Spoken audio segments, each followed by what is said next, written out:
इस वीडियो में हम देखेंगे कि हम कितनी आसानी से एक बेहतरीन फॉर्म बड़ी आसानी से क्रिएट कर सकते हैं। तो हम अपने कोर्स पेज पे हैं। यहाँ पर सबसे पहले हम एक बटन बनाते हैं जिससे कि हम क्रिएट कोर्स पेज बना सकें। तो अब टीचर पर आकर अगर हम क्रिएट कोर्स करते हैं तो हम क्रिएट कोर्स के पेज पर आ गए। तो इस क्रिएट कोर्स के पेज पे हम अपना एक फॉर्म बनाएंगे जिसमें कि आप अगर आप टीचर हो तो आप अपना एक कोर्स बना सकते हो। तो उसके लिए आपको टाइटल लिखना पड़ेगा, कोर्स का नाम, कोर्स का डिस्क्रिप्शन वगैरह वगैरह लिखना पड़ेगा। उसके लिए हमें फॉर्म की पड़ेगी ज़रूरत।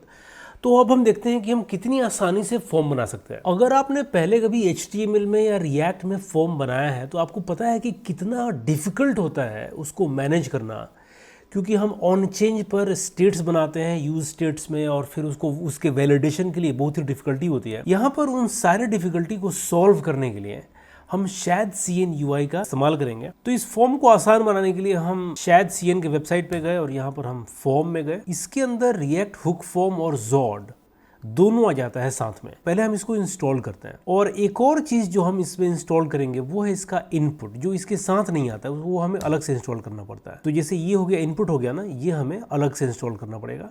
तो हम इसको भी इंस्टॉल कर लेते हैं। अब ये दोनों इंस्टॉल हो गया। अब हम बढ़ते हैं आगे और देखिए कितनी आसानी से हम फॉर्म को क्रिएट करते हैं जिसमें कि वैलिडेशन, एरर हैंडलिंग सब कुछ हो जाएगा। तो फॉर्म क्रिएट करने के लिए सबसे पहले हमें क्या करना होता है कि हमें एक स्कीमा बनाना पड़ेगा। अब स्कीमा क्या होता है? स्कीमा जो है ना वो हमें बताना होता है कि हम क्या क्या एक्सपेक्ट कर रहे हैं फॉर्म में, और वो चीज़ अगर मिले तभी उसको वैलिडेट करो, नहीं तो उसको इनवैलिडेट कर दो। तो हम एक लिखते हैं यहाँ पर फॉर्म स्कीमा करके, और फॉर्म स्कीमा हम बनाने के लिए ना जॉड का इस्तेमाल करेंगे। तो जॉड को हमें इंपोर्ट करना पड़ेगा। तो हम सबसे पहले जाएंगे ऊपर और बोलेंगे import everything as Z from Zod. अब हम यहाँ स्कीमा के लिए बोलेंगे z.object। तो हम जॉड को बोल रहे हैं कि देखो भाई, हम यहाँ एक स्कीमा बनाने जा रहे हैं। उस स्कीमा में हम एक्सपेक्ट कर रहे हैं कि एक टाइटल होगा। तो ये हम जॉड को बोल रहे हैं कि देखो भाई, देख लेना कि एक स्ट्रिंग होए जिसका टाइटल होए, और कम से कम उस स्ट्रिंग में कुछ कैरेक्टर्स हों। चलो मान लें अभी के लिए दे देते हैं 1, ठीक है। और अगर वो ऐसा नहीं है, अगर कैरेक्टर किसी ने नहीं दिया, तो हम बोलेंगे कि भाई तो फिर यूज़र को ये मैसेज दे देना कि बॉस टाइटल इज रिक्वायर्ड। ये हमने स्कीमा बना दिया है कि ऐसा हम एक्सपेक्ट कर रहे हैं यूजर को करने के लिए। दूसरा काम, एक हम फॉर्म बनाएंगे कांस्टेंट, और यहाँ पर जो हमने यूज फॉर्म जो है ना उसका इस्तेमाल करेंगे। अब ये यूज फॉर्म कहाँ से आएगा? रिएक्ट हुक फॉर्म से आएगा। ये बहुत ही सिंपल चीज़ है, इसको समझते हैं। तो इसके अंदर क्या होता है? इसके अंदर दो चीज़ होता है रिएक्ट हुक फॉर्म के अंदर। एक तो होता है रिजॉल्वर। रिजॉल्वर बताएगा कि भाई कौन से स्कीमा में आपको काम करना है। तो आपने यहाँ पर जॉड रिजॉल्वर को इंपोर्ट कर लिया, और उसके अंदर बताना पड़ेगा कि भाई किस स्कीमा को मैं चेक करूँ। ये हुक फॉर्म बोल रहा है कि कौन से स्कीमा को चेक करना है। तो फॉर्म स्कीमा को तो हम यहाँ पे फॉर्म स्कीमा लिख देंगे। तो डिफ़ॉल्ट वैल्यूज हम क्या एक्सपेक्ट कर रहे हैं? तो हम बोल रहे हैं कि देखो भाई, हमारे फॉर्म में सिर्फ एक ही चीज़ है, उसका नाम टाइटल है, और जो कि स्ट्रिंग है। अब इस स्कीमा को हम अपने फंक्शन के बाहर रखते हैं क्योंकि इसकी ज़रूरत नहीं है ऐसे। तो ये बाहर आ गया। अब हम अपने फंक्शन में आगे बढ़ते हैं, और ये जो फॉर्म हमको मिला है यूज़ फॉर्म से, इसके अंदर सारी चीज़ें हैं जो हमें चाहिए। तो उसके अंदर एक होता है, फॉर्म के अंदर आपको मिलता है फॉर्म स्टेट, ठीक है। तो इस फॉर्म स्टेट के अंदर से ना हम कुछ एक्सट्रैक्ट कर लेंगे, और उसका नाम है इज सबमिटिंग। देखो ये सब इसके अंदर है, आपको सिर्फ इसको एक्सट्रैक्ट करना है।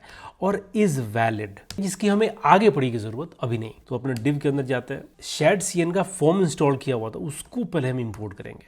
तो बोलेंगे कि भाई जो हमने फॉर्म इंस्टॉल किया था इसका ये फॉर्म ले लो तुम। अब हम इस फॉर्म के अंदर बोलेंगे कि देखो भाई, जो हमने एक जो अभी यहाँ पर फॉर्म बनाया है, जो हमने ये फॉर्म बनाया है हुक फॉर्म का, उसका सारा डेटा मुझे यहाँ पर दे दो। HTML का फॉर्म बनाएंगे। इस फॉर्म के अंदर हमें बताना होगा कि भाई ऑन सबमिट पे क्या होगा। तो उसके लिए मैं क्या करूँगा कि एक फंक्शन यहाँ पे लिख देता हूँ ऑन सबमिट के लिए। मैं बोलता हूँ कि देखो भाई, उस वैल्यू को क्या करो कि फिलहाल हम देखेंगे कि क्या हो रहा है, तो हम इसको कॉन्सोल लॉग कर लेते हैं और वैल्यू ले लेते हैं। अब ये यहाँ पर थोड़ा सा रो रहा है कि भाई इसका टाइप नहीं, ये क्या बोल रहा है, इसका कुछ यूज़ नहीं हुआ है, ठीक है। और साथ में ये टाइप के लिए भी रो रहा है। तो हम ऐसे लिखते हैं इसको, इन्फर z.infer, और यहाँ पे हमें बता देना पड़ेगा कि ये जो टाइप ऑफ जो है ना, ये क्या होगा, ये फॉर्म, ये जो हमने स्कीमा बनाया था यहाँ पर, ये उसका ही है ये। तो हम बोल देंगे कि भाई फॉर्म स्कीमा का ही है टाइप। ठीक है, तो ये हमने यहाँ पर एक फंक्शन लिख दिया ऑन सबमिट का। अब इस ऑन सबमिट के फंक्शन को हम यहाँ पर लिख देंगे कि भाई जो हमने यहाँ फॉर्म बनाया है, ये फॉर्म, उसके अंदर एक हैंडल सबमिट करके होता है। ठीक है, और उस हैंडल सबमिट के अंदर मैं बोलूँगा कि ये जो मेरा फंक्शन है ना, इसको तुम यहाँ ले लो। तो अब ये उस चीज़ को वहाँ पर ले लेगा ये। अब देखिए यहाँ से गाड़ी हम बढ़ाते हैं थोड़ा सा आगे। अब इस फॉर्म के अंदर हम एक फॉर्म फील्ड ले लेंगे। तो इसके अंदर 3 चीज़ होता है, वो आपको थोड़ा यहाँ ध्यान देना ज़रूरी है। पहला क्या होता है? पहला होता है कंट्रोल। ये पूछ रहा है कि भाई कंट्रोल कैसे करूँगा मैं? तो मैं बोलूँगा कि जो हमने ऊपर जो फॉर्म रिएक्ट हुक फॉर्म का बनाया उसको ले लो, और उसके अंदर एक कंट्रोल है उसको भी ले लो। तो ये उसको कंट्रोल कर लेगा अपने को कुछ नहीं करना है, अपने को सिर्फ बता देना है कि भाई कैसे कैसे क्या ये हम एक्सपेक्ट कर रहा है। फिर मैं बोलूँगा देखो भाई एक टाइटल भी एक्सपेक्ट कर लो जो हमने बनाया हुआ है ऊपर। और तीसरा चीज़ होता है इसका रेंडर का। ये बोल रहा है कि भाई ठीक है तुम्हारा ये सब तो हो गया, अब मैं रेंडर क्या करूँ?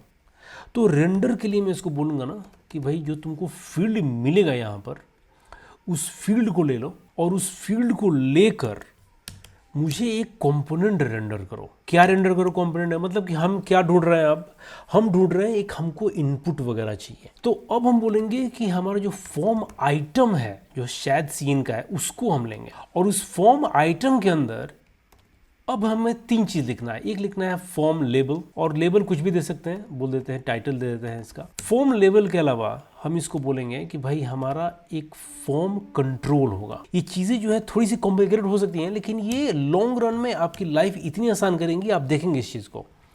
तो फॉर्म कंट्रोल हो गया। मैं बोल रहा हूँ कि भाई किस फॉर्म को कंट्रोल करेगा?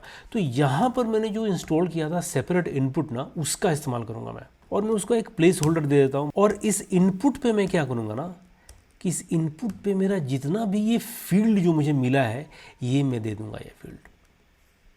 तो इससे क्या होगा, अब ये फॉर्म को ना, ये जो इनपुट है इसको पूरे ये हुक फॉर्म के साथ कनेक्ट कर लेगा। थोड़ा यहाँ स्पेलिंग मिस्टेक था, उसको हमने करेक्ट कर लिया। तो हमने ये बना लिया, फॉर्म आइटम हो गया हमारा कंप्लीट। फॉर्म डिस्क्रिप्शन में कुछ भी लिख देंगे यहाँ पर हम, what will you teach in this course.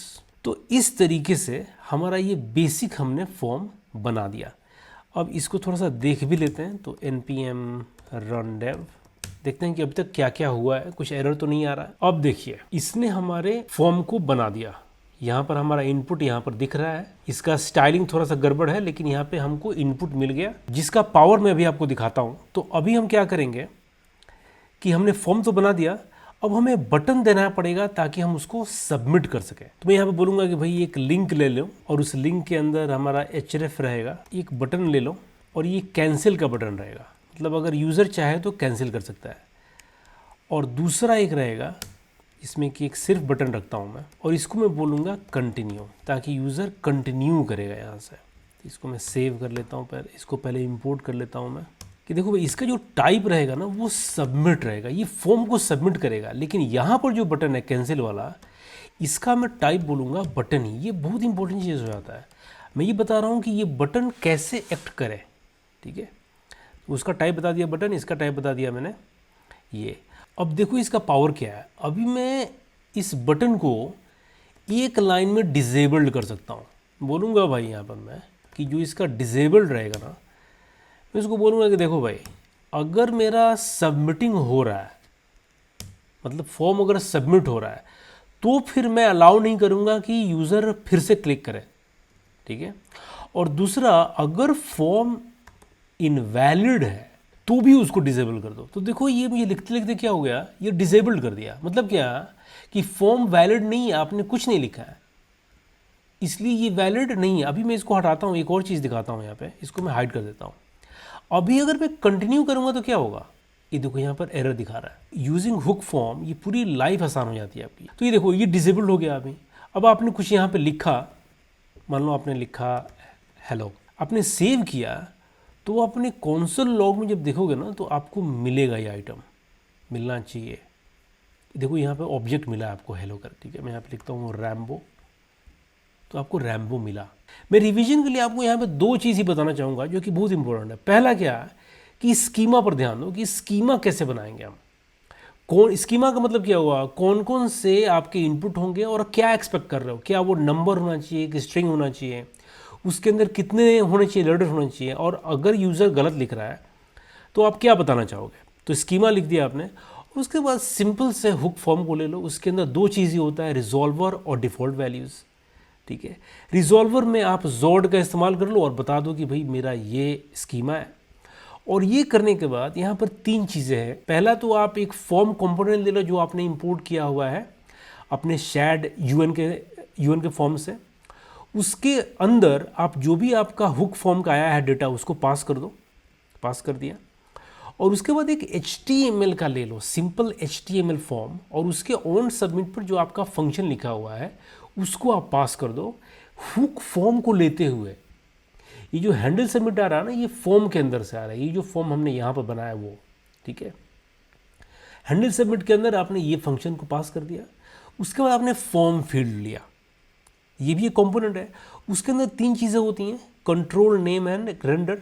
Control आपने बोला कि भाई इसको कंट्रोल करेगा मेरा फॉर्म, ये फॉर्म। नेम आपने दिया हुआ ही है, और रेंडर में आपको फील्ड मिल जाता है, और इस फील्ड को लेकर आपने कंपोनेंट बनाया, उसका लेबल दिया, उसका इनपुट दिया और उसका डिस्क्रिप्शन दिया। इस तरीके से आपका फॉर्म कंप्लीट हुआ। तो ये बेसिक अंडरस्टैंडिंग के लिए था। अब हम नेक्स्ट वीडियो में आगे बढ़ेंगे और देखेंगे कि कैसे हम प्रिज्मा का इस्तेमाल करते हुए इस पूरी चीज़ को कंप्लीट करेंगे। अगर आपको ज़रा भी डिफ़िकल्टी हो रही है समझने में, या अगर मेरा स्पीड ज़्यादा है या कम है, या आप ज़रूर कमेंट करें ताकि मैं उसको थोड़ा और डिटेल में जाने का प्रयास करूँ। मिलते हैं अगले वीडियो में।